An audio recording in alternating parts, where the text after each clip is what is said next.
Since so many people have, um, you know,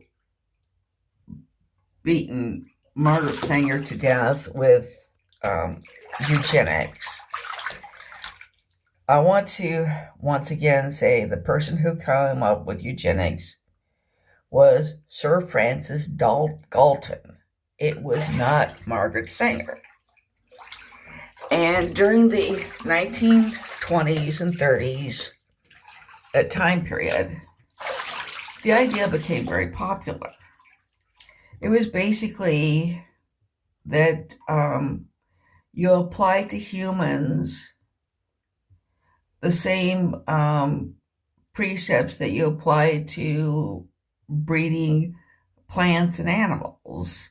That you try to, that just like, you breed crops to make them healthier and hardier.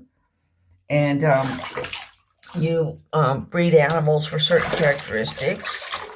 You could encourage marriages between men and women with desirable characteristics, and hopefully their children would inherit those characteristics.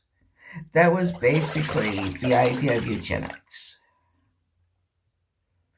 Now,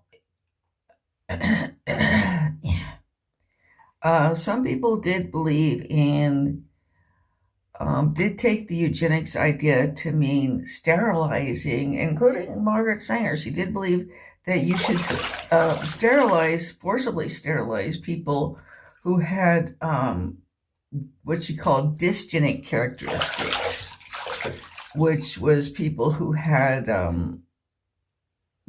syphilis, mental retardation, or mental, some sort of very severe mental problems or physical disorders. And there were laws, and there still are laws on the books that allow forcible sterilization under some circumstances. And again, this was a very popular idea in her day. She didn't come up with it. It was widely supported. There was also a belief, which she did not share, Margaret Sanger did not share this, of positive eugenics, which was the idea of encouraging large families among intelligent men and women, or among men and women who were particularly healthy, particularly athletic, had some other good characteristic you wanted to encourage. Okay.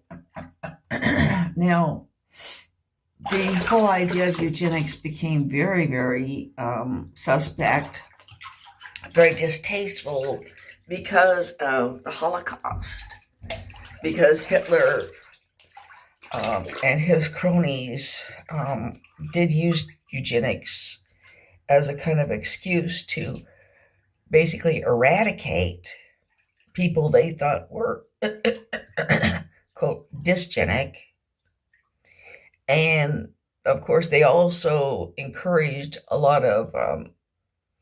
they encouraged big families among Germans.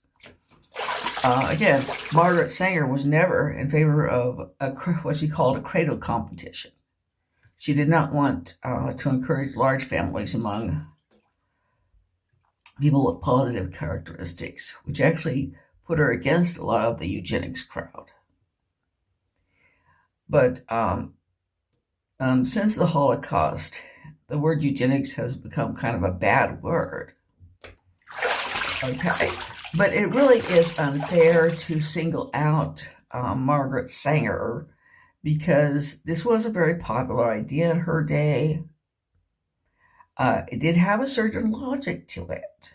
Human beings are a species, and the idea was, you apply certain principles that you would apply to other species. Okay, and also there is a certain amount of eugenics that is going on these days. People will seek counseling as far as to find out if they have the genes for certain types of hereditary illnesses. For example, if you carry the genes for cystic fibrosis, you might not want to marry somebody and have a child with somebody who also has those genes. Things like that, which could be seen as a form of eugenics, and might be common today. Okay, but anyway, I want to point out that it is very unfair to single her out, and it is also, I mean, I don't support eugenics. I don't think it's realistic. But I also do think that, it's not necessarily everybody who supported it